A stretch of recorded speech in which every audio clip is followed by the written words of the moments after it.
the 4 different personality types, and we're going to learn about those today. There are probably people in your world that you want to change because you cannot understand the way they communicate, you don't get their emotions, they turn you off, and you would like to change them. But what we're going to learn in this 3-week study is how we can better understand those people in our world and how we can change the way that we think, speak, and act to those other people in our world that we do not understand. We all come with our own personality. It is inborn. However, the circumstances of our lives do affect our personality. So we come to this study with that understanding. There are some things inborn, but there are other things that affect us and affect the way that we think, we speak, and we act. If you look at the scripture verse, Romans 12:18, we are told, if it is possible, as far as it depends on your life, be at peace with everyone. That's the aim of this study, to help us to learn how to be at peace with everyone. Psalm 139 reminds us of how we got to be the way we are, how we are wired. For you created my inmost being. What is your inmost being? It is your personality. You knit me together in my mother's womb. I praise you because I am fearfully and wonderfully made. Your works are wonderful. I know that full well. So we give God credit for making us the way we're made. And what our aim is to live in the strengths of our personality. Are personalities learned or inherited? Well, we are learning they are both. But we do believe that we have an inborn personality. This has been studied since 400 BC when Hippocrates and the early Greek writers wrote about it, and they called them our natures. In fact, for the Greeks, their whole being was treated based on their personality type, because it was believed that your bodily fluids and your blood determined your personality. So this study began in 400 BC. In about 160 AD, Dr. Galen, physician at the time, expanded on that, and he called them the 4 temperaments. And those are the words that we're going to use to describe the 4 personalities. If you look at the slide that has the chart on it, you are going to see the names of the 4 personalities, and then you're going to see descriptors. If you look at the top line, these are the extroverts, the sanguine and the choleric. The bottom group are the introverts, and these are the phlegmatic and the melancholy. If you look at the left side, the people category, the sanguine and the phlegmatic, at the end of the day, are energized if they've been around people. But on the right side, the choleric and the melancholy, they are energized at the end of the day if they have completed their task, if they could check off the checklist. So our goal is to figure out which one we are and how at the end of the day to have lived in the strengths of that personality. You also see a key word that describes each of the personalities. The choleric is called the worker. The melancholy is the thinker. The phlegmatic is the watcher. And the sanguine is the talker. And I will describe each of those in pretty much detail so you'll get an idea of how they operate on a day-to-day basis. You also see in the center, you see the word emotional and unemotional. The emotional personalities are the sanguine and the melancholy. They will cry and feel emotional, but for different reasons. The choleric and the phlegmatic pretty much contain emotional feelings of crying and sadness, so they can control themselves very tightly. So let's begin by looking at each of the traits. We're going to start with the sanguine. The Greeks thought that the sanguine had red blood, hot blood, coursing through their veins. And that word sanguine refers to blood. But we give each personality a color. And the Sanguine has yellow for a happy face. That signifies one of the key traits of the Sanguine. Their slogan is, "Let's do it the fun way." And their key traits are, they have a high energy level, they are fun-loving, they are outgoing, and they're always looking for the next party. They like to be in the middle of things, in the middle of people. So specifically, they have a desire to have fun. That's why they were put on this earth, to have a good time. And if it's not fun, they do not want to be a part of it. Their strengths, they have this ability to talk about anything to anybody, any place, at any time. They are good storytellers. They have this interesting memory for color. So when they leave a gathering, they can get in the car with the people who have come with them and describe the people who were there by what they wore. The colors, the earrings, the hat, the shoes, the details of the coloring, but they will not remember the names of the people who were there. They do live in the present. They have a really good sense of humor. They will volunteer for a lot of jobs, but they may forget to follow through with them. They use their charm to their advantage. They make friends easily. They usually don't hold grudges against people, and they can easily forgive because we will learn more next week about their emotions. They have this deep need to be approved, to be liked. And so they will readily apologize and move on. They want to be liked. They are the spontaneous people. They can plan things on the spur of the minute and be very comfortable, whereas many other personalities cannot do that. If it is not dated on the calendar and has been there for a month and a half, it is not going to happen. But for the Sanguine, yes, they're spontaneous. They like to be the center of attention at a party and are very comfortable in the limelight. It's easy to warm their hearts, and then they have this outburst of excitement and energy. They talk with their hands, they flail about, they're loud, they're open. Many times they get very distracted, and are not always reliable. But people pass it off, or that's just the way she is.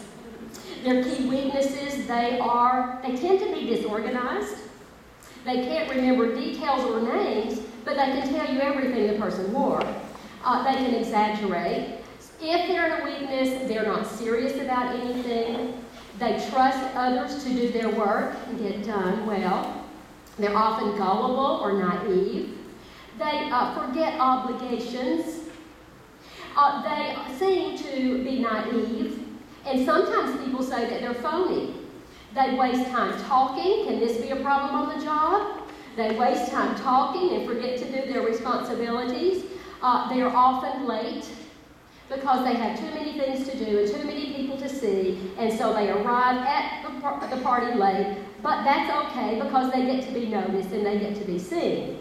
They have this real need to be the center of attention, center stage, and they do not like to be alone. They will dominate a conversation if given the opportunity, and they are the great interrupters in a conversation. They will finish your sentence if you do not get it said fast enough. They like people who listen to them, who laugh at them, who praise them and approve them. But they dislike people who criticize them, don't respond to their humor, and don't think that they are cute. Now, just to make it a little bit more real to you, I have an example of one of my friends, Pauline Pettit, has given me permission to use her in this example. Pauline won't mind standing up and bowing to the crowd because she is a happy Sanguine. Paulina grew up in a family of 6. They went to Kmart every Saturday. One Saturday, strolling through Kmart, Paulina became lost, so she reported to the customer service desk. And she heard over the intercom, very loudly and clearly, "Will the parents of Paulina Pettit please report to customer service?" Her ears lit up, her eyes got big. She looked around. She had heard her name over a speaker, and every Saturday thereafter, she found a way to get lost in Kmart. She still loves the sound of her name. Say it again. Paulina Pettit, please report to customer service. The sanguine, visible clues for a sanguine. They are the most obvious to identify. NTN was written for the sanguine, no test needed. There are key words that identify them. They are loud and they are open. They are loud. They wear loud clothes. They have bright colors. They have big prints. They often have big hair. They have dangly earrings. They have sparkles. They do theme dressing. At Christmas time, they are the ones who wear the jingle bells on their ears that annoy all the other personalities in the room. They will find a way, even if they have to dress in a uniform, they will find a way to distinguish themselves. The little girls in school will have all manner of hair ribbon going out their hair if they're sanguine, and the dangly earrings, and the makeup, or whatever they need to distinguish themselves. The men don't get off the hook either. They are the ones in their uniform wearing the Santa Claus tie at Christmas because they need to be noticed. So they are loud. They're also open. They have an open mouth. Remember, their tagline is the talker. They will fill in any dead air in a conversation. They have no secrets, so they have an open life. TMI was also written for the sanguine, too much information. They will tell you all the details of their latest doctor visit, their date, their family issues, and they will wax and wane on and on. They have an open body language. They're the huggy, kissy, touchy-feely ones in your world. They will run to you with open arms. They will give you the big hug. They will violate your body space on a moment's notice. They will also touch you while they're talking, and if you're not looking at them, they may turn your face in your direction. They are also cluttered in some area of their life, whether it is their home, their office, or their car. Some place will be littered with their personal paraphernalia. They function well in their own litter, though, even though others find it in their best interest to constantly come and clean up your litter. They get offended. They know where everything is. So that is our popular sanguine. Let's look at our choleric. The Greeks said that the choleric had yellow bile in their bodies that gave them these traits, often like a baby who has colic, or a person with cholera. Their chief color, we tag them with the color red. And their slogan is, let's do it my way. The sanguine slogan was, let's do it what? The fun way. But the choleric, let's do it my way. Their chief traits are, they are goal-oriented.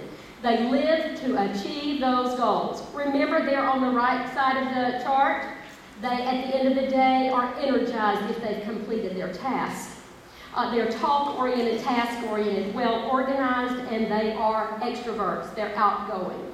They can have a short fuse and be bossy. Let's look at some details. They have a desire to have control. If you have a choleric in your world, it is best to give them some control in some area of your life, even if it's for pretend. Give them some area they think that they are controlling, and life will be much better for you. Their key strengths, they have the ability to take charge of anything and anybody. They can make quick, correct judgments. They are our born leaders. They're goal-oriented. They're dynamic. They are active people. They also have a compulsive need to change. They're comfortable in the world of change. They're strong-willed and decisive. They are not easily discouraged, and they exude confidence. They are your go-to person in an emergency, and if you were to be stranded on a desert island, you would want a choleric, because they can figure out how to get you out. They're no nonsense. Practicality is the way of life. They are self-sufficient, active, hardworking. One of their things is, I will do something, right or wrong, I will do it. They make plans quickly, almost intuitively sizing up what needs to be done, and then formulating a plan to make it happen. You will not catch them deliberating too long over any detail. That is left to another personality. They are keen and capable of responsibility. They are going to take a stand on a matter, no matter what it is, the good and the bad, and they will not necessarily be influenced by what other people think. They are the least sensitive of all the personalities. We'll learn a little bit next week about the emotional side of the personalities. This one is the least sympathetic. The idea being, if I can get up and get going, you can too. If you want a shoulder to cry on, don't go to the choleric. He will just diagnose your issue and give you a solution. If you understand this personality, though, they can be fun to be around. They're very capable to be around. Now, that's in the strength. Look at the weaknesses. They can be bossy, domineering, insensitive, impatient, unwilling to delegate or give credit to anybody else. They can come on very strong. They enjoy controversy and arguments.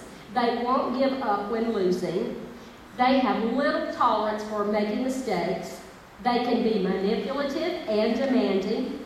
And they know everything. Just ask one and he will tell you. They can be too independent.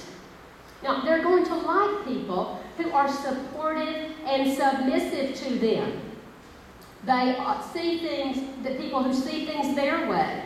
And they like people who cooperate with them quickly and will let the choleric take credit. Now, they dislike people who are lazy, who are not interested in working constantly, who buck their authority, who become independent, and who are not loyal. Now, how is it working for a choleric who is in his weakness? How might the workplace look? They're going to be domineering, demanding. They have threats of anger. They will have fits. They will stomp, and they will carry on and get very loud.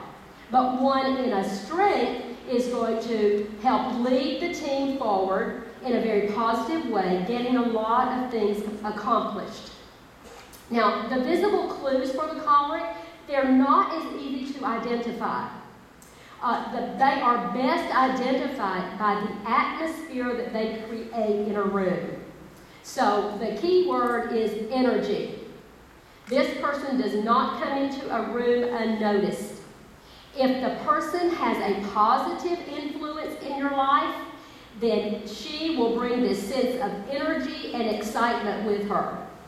If she has a negative influence in your life, she will bring energy to your life also, but it will be stressful and filled with tension.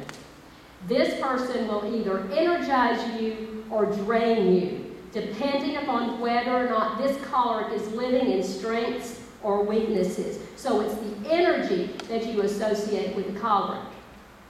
Their body language, you can identify a choleric through body language. She is going to be heavy-footed. She walks strongly and purposefully. She sometimes will have this scowl on her face, and it's not necessarily because she's angry, but it's because she is on a mission. She has things to do. Because remember, she is the doer. She's the one who has a mission and something to accomplish, so do not get in her way. There are 3 unique gestures associated with choleric. Pointing the finger, pounding the fist, and hands on hip. I see from smiles in the room, you are either one or you are living with one. Because you know how it looks, don't you? So, again, gestures will be unique. Now, the melancholy, we're going to learn in a minute, is the greatest respecter of space and privacy. The choleric is the greatest invader of space. In your face was created for the choleric. They can be upfront with you, and if they're pointing their finger, you know you've done something that has alienated that choleric. As far as what they wear and identifying them through that, it is function over fashion. This person makes decisions based on whether the selection will help productivity. So what they wear needs to be something that they can easily move in, that they can be on the job with. They're probably not going to be in the spike heels and pointy-toed shoes, because that is not very practical.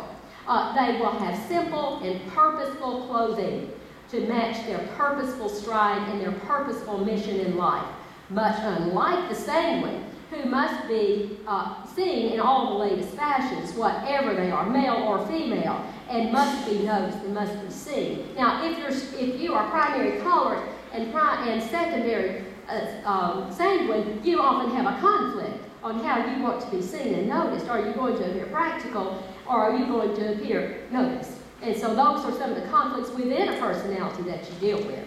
Now, let me give you an example of a choleric. Recently, I was on a conference with some of the women in our church, Women of Joy conference in Sevierville, and we were at the conference center there. And my sister was with me, and she is a Melancholy, and I'll just call her sister because that's what I call her. And so we were there, she hurt her foot, and so the ladies on our group decided to go onto the vans back in the back of the parking lot, and they left us there, and they would pick us up there at the exit to the parking lot. And so we happened to have our shakers with us because the Sanguines in the group thought that we might need to be noticed, and so we had shakers, and we would be able to wave the shakers at the conference where there were 9,000 Christian women. So we had our shakers in our hand, and as we were waiting, 10 or 15 minutes went by, and I noticed that traffic wasn't moving very quickly. And so the choleric that I am came out in me, and I thought maybe they could use a little help in getting the traffic to move. And the way it looked was this way. There were cars coming from this direction, and there were cars coming from this direction, and this Christian sisters thought that they had the right of way, and because this was the exact exit out of the parking lot. And so they kept gunning it and gassing it and moving forward, and there wasn't a sense of give and take that I thought should be present at a Christian conference. And so I looked at Sister and I said, you know what, we just need to help them out a little bit. It just takes a little organization and have some give and take. And she said, no. And I said, well, okay, but I think it would help a whole lot. And so I kept watching, and then I began to observe that if I flicked this little shaker a little bit like that, that car would go and this one would wait. And if I flicked it that way, this car would go and this one would wait. And I thought, this is working out pretty well. And I said, Sister, if I could just step out a little bit. She said, I'll get back now. And I said, but I'm going to help the conference. And she said, well, okay, go for it. So I went out, and I got a little boulder, and I flicked this one forward, and I said, you wait. And I said, you wait. And then I flicked this one, and they went. And before you know it, they were pulling up and saying, may I go? Well, that's all I needed. Well, then my choleric sanguine began to work together, and I said, go, white van, move it, hold it there, black car, Explorer, it's your turn, hold it, wait just a minute, move it forward, move it on, and looked back in the distance, and there was Christ United Methodist van, and it was pulling up around the corner, and all my sisters were waving, go, go, go. We had made it, moved it forward, and we got cheers and claps. I was in my choleric and sanguine heaven. Now, I will let you decide if that was a sister in her strengths or weaknesses. Okay, let's go to the melancholy. The melancholy. The Greeks said they had black bile in their body. That was the name melancholy. Their color is blue like deep, deep waters. Their slogan is, let's do it the right way. Now the sanguine again was, let's do it the what? Fun way. The choleric, let's do it my way. The melancholy, let's do it the right way. They're quiet. They're deep. They're thoughtful. They strive for perfection and believe if a job is worth doing, it is worth doing well. They get disappointed when things don't go perfectly for them. Now let's go a little bit deeper with them. The melancholy, let's do it the right way. Their desire in life is to have it done right. Their strengths.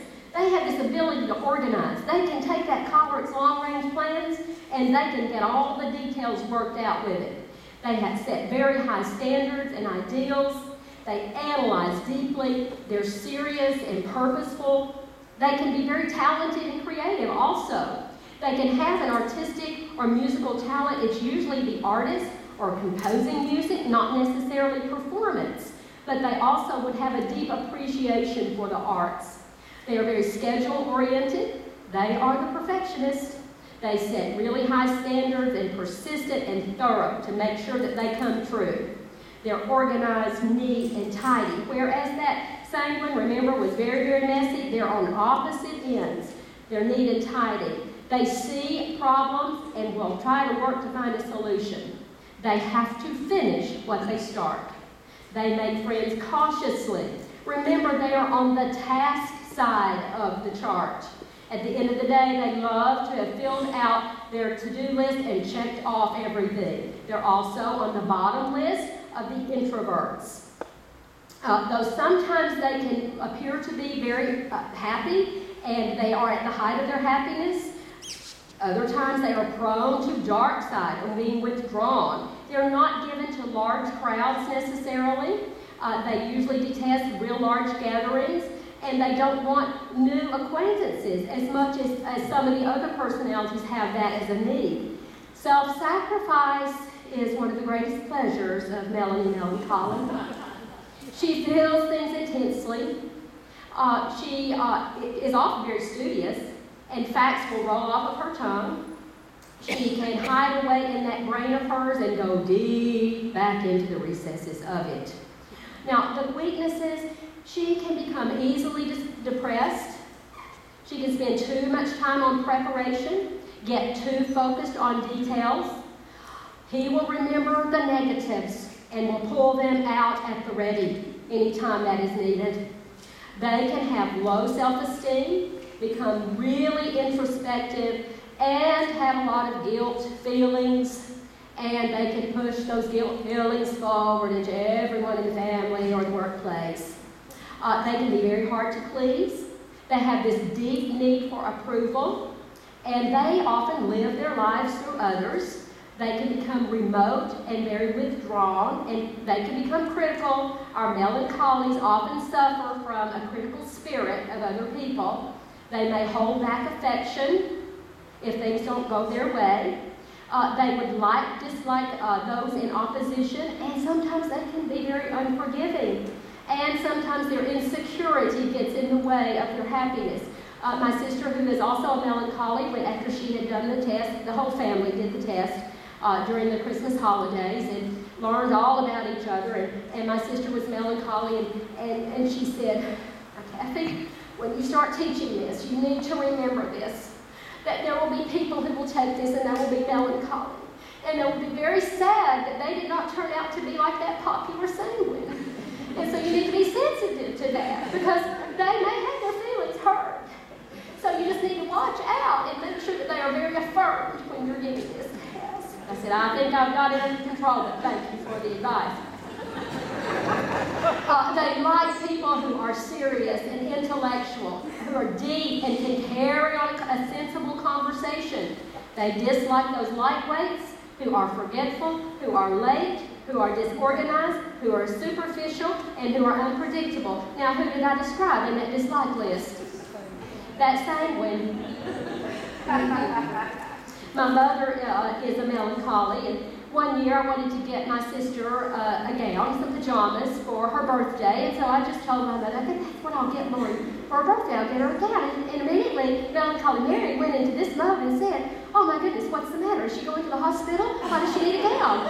Something must be wrong. Please don't hide anything from me. Please tell me the whole story. I can take it. You always try to hide things from me, but please let me know. Automatically went into that mode. On the other hand, my mother is the one that keeps all the family records. She has a picture album for every member of the family from birth until the present.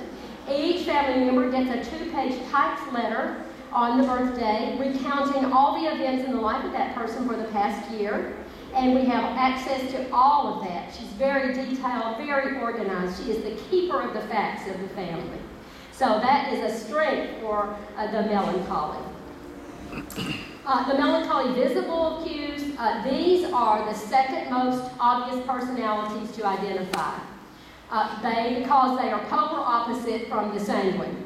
The Sanguine is loud, open, and cluttered. The Melancholy is quiet, closed, neat, and tidy. So they're quiet. They have the quiet voice. They're the ones at the dinner table that people have a hard time hearing because the Sanguines are flailing about and the Cholerics are telling everybody what to do. And so the Melancholy is often asked to repeat or speak up. They like those classic, quiet, closed, traditional styles, things that have an enduring value. Because the Melancholy is a great person in the finance world because of those details. They're also very closed. They value the closed mouth. Silence is golden is the key. I used a lot of material from the book Wired That Way that are for sale in the back of the room. And Maria Litauer, the author, is a Sanguine. Her husband is a Melancholy. And her melancholy husband constantly reminds her to play the silence. That is her cue to hold it down. Be quiet. Don't talk so loudly because you're disturbing the world. He also encourages her to use her FMDJ voice because FMDJs sound much like this. Good evening, ladies and gentlemen. We're glad you came. Hi, dear husband. I'm glad that you came to the kitchen tonight. I prepared steak and potatoes for you. I hope that you enjoyed it. So she often had to work on using her FMDJ voice. They also have a very closed life. She will not tell you the intimate details of her life. They have closed body language, whereas the sanguine and the choleric are out here with their gestures. The melancholy may need to use gestures, but they're much closer to the body. They will be small and precise. This person is going to stay out of your space and not invade your space, unlike the sanguine or the choleric. They are neat and tidy because a personal space is supposed to be perfect. And so we do not have a messy space for the melancholy. They do not multitask well, and they do not work well in a cluttered environment. Let's look at the phlegmatic. Phlegmatic, their saying is, let's do it the easy way. The Greeks said they had phlegm in their bodies, and so that's how their personality was determined. Their color is green, like the grass, that never withers and never fades. It is constant, it is steady. Their traits are, they tend to be more balanced and contented with life than the other personalities. They do not feel the need to change the world. They are slower and more thoughtful and easygoing than the other personalities. Let's look at some more details. Their desire in life is to avoid conflict, to keep the peace. Now that can work to their advantage or against it. The phlegmatic is the chameleon. This person can change and adapt to other people and groups as needed. They're considered the all-purpose person because they can fit comfortably into lots of different situations. If they're with the sanguines, they're comfortable. They're jovial, they're talkative. If they're with the choleric, they can go with the flow. With the melancholy, they can understand the need for the melancholy to be silent and have details. So they are the all-purpose person. Their key strengths are balance, even disposition, a dry sense of humor, a very pleasing and low-key personality. They're calm, cool, and collected, patient, quiet, sympathetic, and kind. They can keep their emotions hidden. They happily are reconciled to life. They have good administrative abilities, and they're good at mediation because they want to keep the peace. They're the ones that can help resolve conflicts at work, in the home, or in a relationship because they just want people to be happy.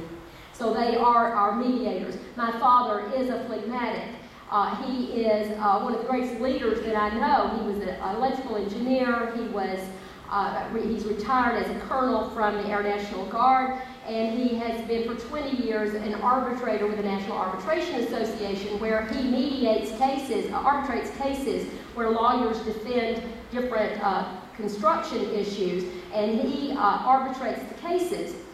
So he has proven to be a very effective leader. At the same time, he is one of the most laid-back, easygoing people that I know, because he can drive my melancholy mother from shop to shop at the shopping center and go and let her out and pick up Miss Daisy at a moment's notice and sit back and read his book and enjoy life very calmly and quietly. So I think that's a good way to look at the phlegmatic's ability to be a good business person and also to have this very calm, laid back. Now let's look at the weaknesses.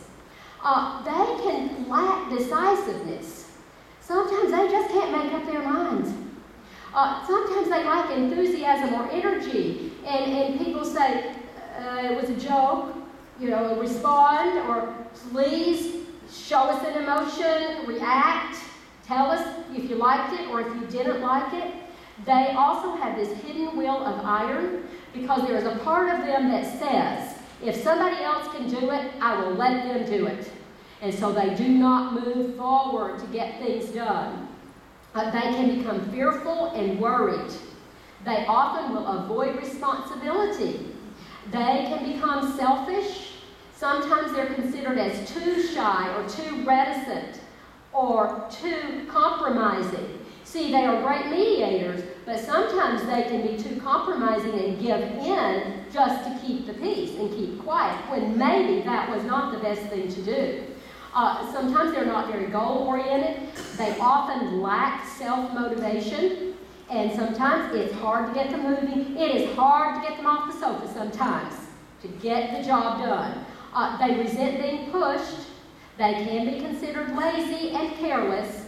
They would rather watch than do. They can become indifferent to plans. So, when one spouse says to the other, "What would you like to do on Friday?" the phlegmatic says, what? "It don't care, it doesn't matter, whatever you want to do."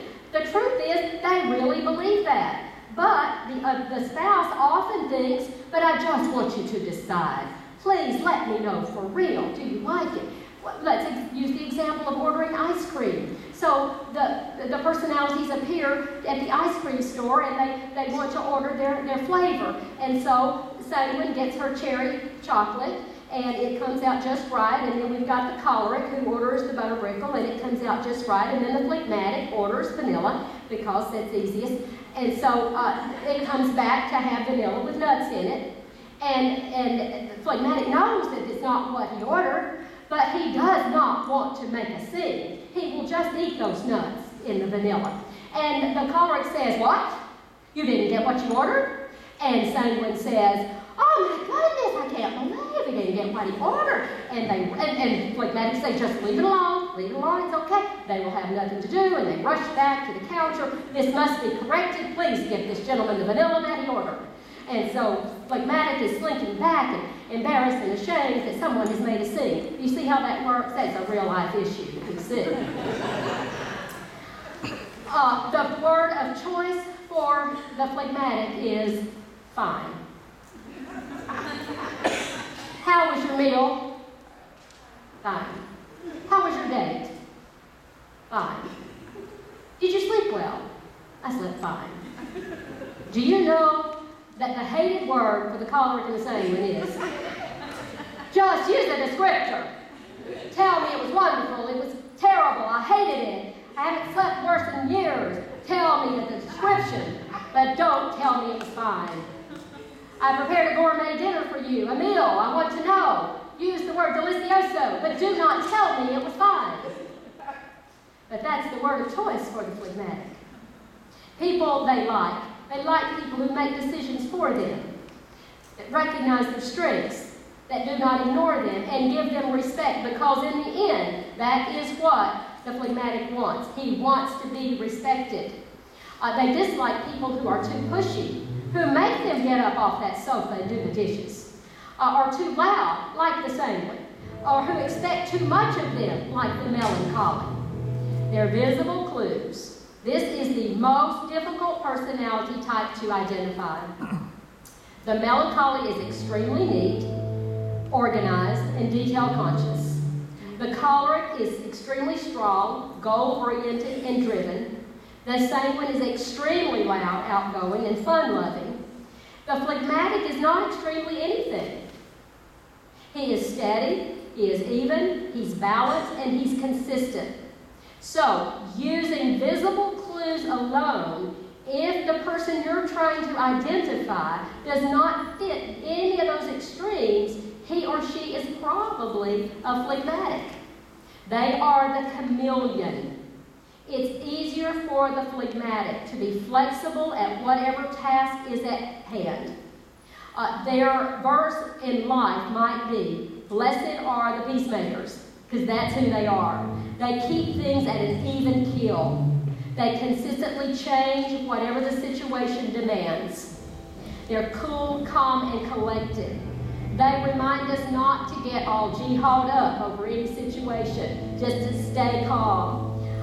They are content in the background. In fact, they shun the spotlight. If you're in a workplace and you have a Phlegmatic, they don't have to be the one out front giving the presentation. The sanguine wants that job. The choleric needs that job. And the melancholy will tell everybody what they're supposed to be doing. But the phlegmatic does not have to be the one up front. Comfort trumps all. Cholerics now prefer function over fashion. The phlegmatic dresses for comfort. They usually, at the end of the day, are in their most comfortable clothes at the end of the day. They are relaxed. A phlegmatic flows when he walks. They have this unwritten rule. Why stand when you can sit? Why sit when you can lie down? They are slow in moving. Now, Catholic choleric has one speed. It is called eat my dust. Catch me if you can. Speed limits are merely a suggestion. But my guy Larry back there is phlegmatic. Slow and steady wins the race. Speed limits are for a reason. You go much lower than them and you will never get in trouble. So you can see the issues in relationships. And the final thing I want us to look at is the way that each personality type walks. So that if you are out somewhere and need to identify this, then you could pretty much look at the way they're walking. So I'm going to do a walk, and you let me know by shouting out which personality it is. I'll know your personality by those who shout and those who quietly whisper it. Okay, so here comes the walk. Oh, that is Sandy Sanguine, isn't it? Okay, here we go, another one. That's a choleric.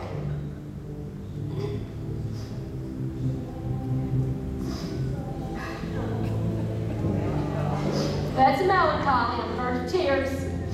Okay, I guess we know who this is going to be, but